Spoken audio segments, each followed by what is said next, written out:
প্রায় ৩ বছর আগে শরীফুল রাজের সঙ্গে সংসারের বিচ্ছেদ টানেন চিত্রনায়িকা পরীমণি। এরপর থেকেই তাদের সম্পর্ক ভাঙনের কারণ নিয়ে সামাজিক মাধ্যম থেকে নানা মহলে গুঞ্জন শুরু হয়। বিভিন্ন সময়ে প্রশ্ন আসতে থাকে বিচ্ছেদের পেছনে তৃতীয় কোনো পক্ষের ভূমিকা ছিল কিনা তা নিয়ে।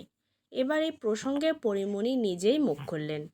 সম্প্রতি একটি টেলিভিশন চ্যানেলের পডকাস্ট অনুষ্ঠানে অংশ নিয়ে ব্যক্তিগত জীবন ও রাজের সঙ্গে বিচ্ছেদ প্রসঙ্গ নিয়ে খোলামেলা কথা বলেন এই ঢালিউড কুইন। ডিভোর্স নিয়ে পরীমণি বলেন, তৃতীয় পক্ষের কোনো বিষয় নয়, কেবল বোঝাপড়ার পার্থক্যের কারণেই বিচ্ছেদ হয়েছে।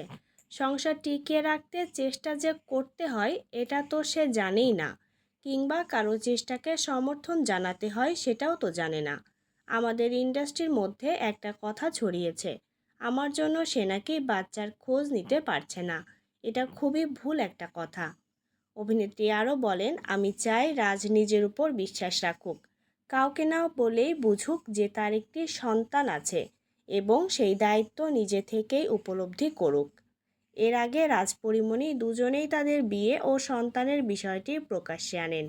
2021 সালের 17ই অক্টোবর পারিবারিক আয়োজনে বিয়ে হয় দুজনের। 2022 সালের 10ই আগস্ট তাদের পুত্র সন্তান জন্ম নেয়।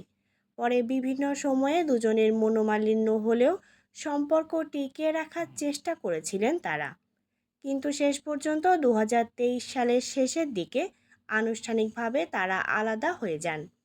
উল্লেখ্য, ব্যক্তিগত জীবনের টানাপোড়েনকে পাশ কাটিয়ে বর্তমানে দুজনেই সিনেমার কাজ নিয়ে ব্যস্ত সময় পার করছেন।